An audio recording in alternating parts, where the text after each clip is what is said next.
Hi, today I'll be discussing clinical depression and its history, prevalence, symptoms, treatments, and controversies. To start off with, what is it? Clinical depression is also known as major depressive disorder. According to Mayo Clinic, depression is a mood disorder that causes a persistent feeling of sadness and loss of interest. It is simply not a case of the blues and you cannot just snap out of it. History of depression. History of depression dates back to the Mesopotamian era, or around 3100 BC. Originally called melancholia, which means a mental condition, and especially a manic depressive condition characterized by extreme depression, bodily complaints, and often hallucinations and delusions.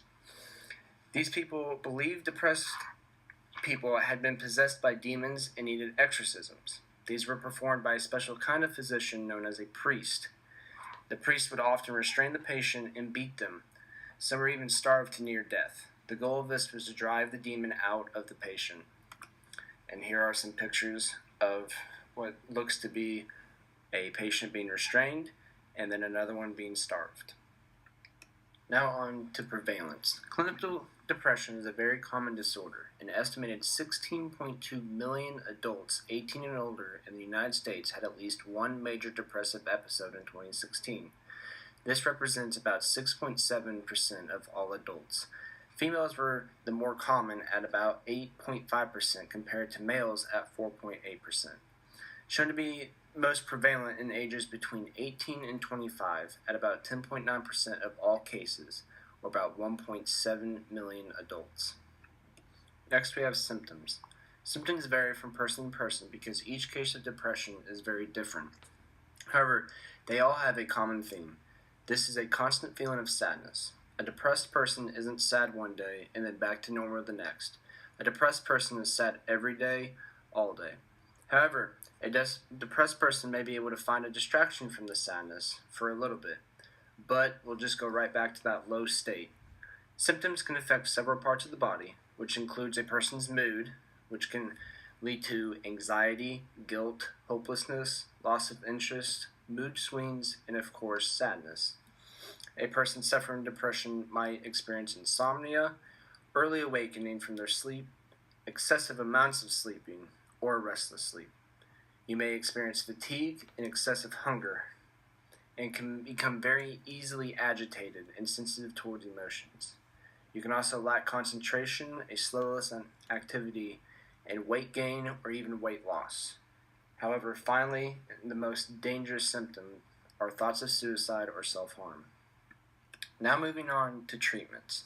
There are many forms of treatments for clinical depression that are broken up into three major categories: therapy, medications, and procedures.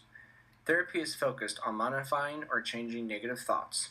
This is usually done in one of three ways: cognitive behavior therapy, which is a form of talk therapy that is focused on modifying thoughts, behaviors, and emotional responses.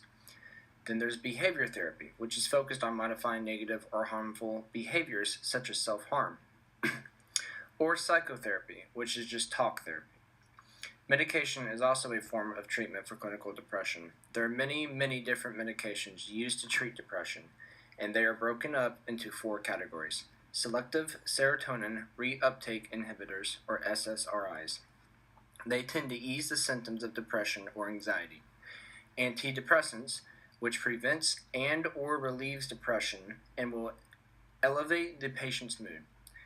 Anxiolytics, which relieves anxiety and tension and can also promote sleep. Finally, there's antipsychotics. These can reduce or improve the symptoms of certain psychiatric conditions. The most common form of treatment for depression is usually a mixture of some kind of therapy and medication.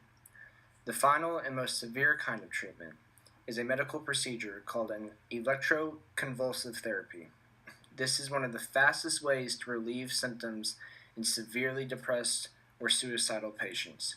It is generally used when severe depression is unresponsive to other forms of therapy.